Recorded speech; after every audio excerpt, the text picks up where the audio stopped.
So while I was researching the Czechoslovak Union a few days ago, I wondered were there any other nation unions? Because most of the United Nations, so to speak, were either many nations with equal representation or a federation with one dominant state. Kind of like the United States, where there's many states, or kind of like Russia, where there is one dominant state and the rest are just autonomous provinces or republics with autonomy. Then I remember that after the fall of Yugoslavia, a state of union existed between Serbia and Montenegro. So I got down the rabbit hole to see what the differences between Serbia Montenegro Union and the Czechoslovak Union were. And as I dove deeper, I realized that the Serbia Montenegro Union was one of the most dysfunctioning unions in recent history. Which, no joke, really reminded me of the Austro-Hungarian Union. Now, I'm gonna tell you why the Serbo-Montenegro Union was so dysfunctional. First, the creation of first creation after Yugoslavia. After the fall of Milosevic from power, Montenegro wanted to distance itself from Serbia. They first adopted the German mark and later adopted the euro unilaterally without permission from the EU, which they still have, with which they still use the euro to this day. So after the fall of Milosevic, the new government, with mediation from the EU, made a new constitution and changed its name from Yugoslavia to the State of Serbia-Montenegro. The new republic was more decentralized in nature, and both countries had their own parliament as before, and a joint parliament for both republics. But most importantly, the EU mediated in the constitution that there would be a clause that either party may hold a referendum of independence after 2 years have passed. Now let's get to the second part, politics.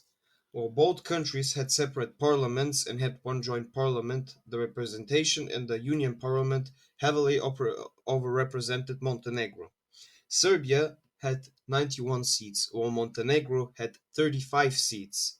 Now, to show you how overrepresented this is, Montenegrins at that time were only 7% of the population of the Union, but they held 30% of the seats in the joint parliament, which makes them overrepresented. So, what was this joint parliament used for? It was mostly used in foreign policy, and in my research, I really didn't see anything of note being talked in this parliament, or that parliament be used for, other than foreign policy, because the countries are one state. Basically, it didn't need to be used since both. So now let's go over the economy of the state. If we talk about the joint economy, there was no joint economy at all. Both countries, Serbia and Montenegro, had different currencies, Serbia being the Serbian dinar and Montenegro being the euro. So it was really difficult to have a joint economy. And another very interesting thing about the union that really, really is wild to me, they had no customs union and they had a border check running between both states. Which means if you wanted to go from Serbia to Montenegro and vice versa, you would have to go through a border check, while it was de jure under international law considered one state, sorry, which is wild to me. So in the UN they have one seat. Under international law they're one state, but if you want to go from Belgrade to Podgorica, you would have to go through a border check. And they also didn't have a customs union, which meant that if a truck going from, let's say, Serbia to supply something to Montenegro, they would have to be taxed for import, which is absolutely crazy, them being one union. And why does this so much remind me of Austro-Hungary? Austria and Hungary had the same system, almost one to one. Hungary had their own parliament for local politics and governments, as did Austria. They had a joint parliament that was used for foreign policy and the budget, but they had different currencies. Austria and Hungary had different currencies, and they did have border checks, which also there was tariffs on, which is crazy. That's why it reminds me so much of Austria-Hungary, because it's so much like it. So how much was this union, if it you can consider it a union at all? In my personal opinion, it can barely be considered a union. So a few of the things they shared were a joint army, one UN seat, but Montenegro did conduct diplomacy with other states while it was being in the union, which just shows how dysfunctional of a marriage, so to speak, between the two countries were. It was more of a marriage with a clause that it can end after 3 years. So here are the reasons why the union fell apart, or more like why did Montenegro declare independence?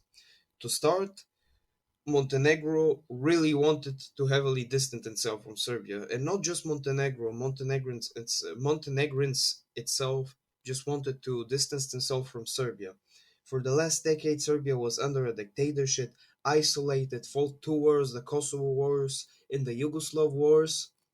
And while Serbia, well, and while and while Montenegro was in Yugoslavia, the president was a Milosevic supporter. So Montenegro was a Serbian puppet state, so to speak, while in the Union.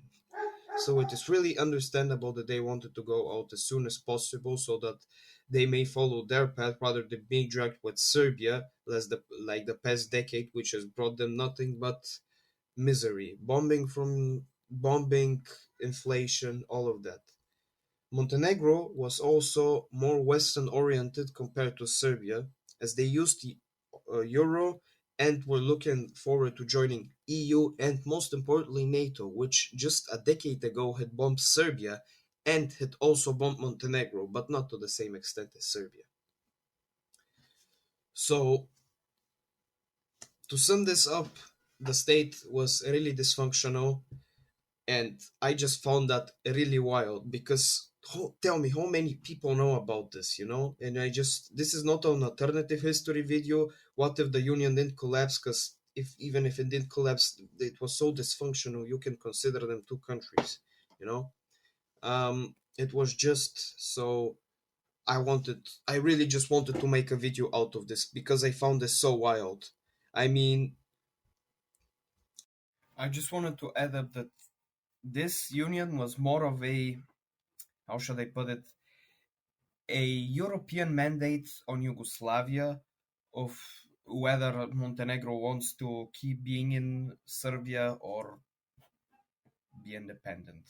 So I think you can classify this as a European mandate in the 21st century.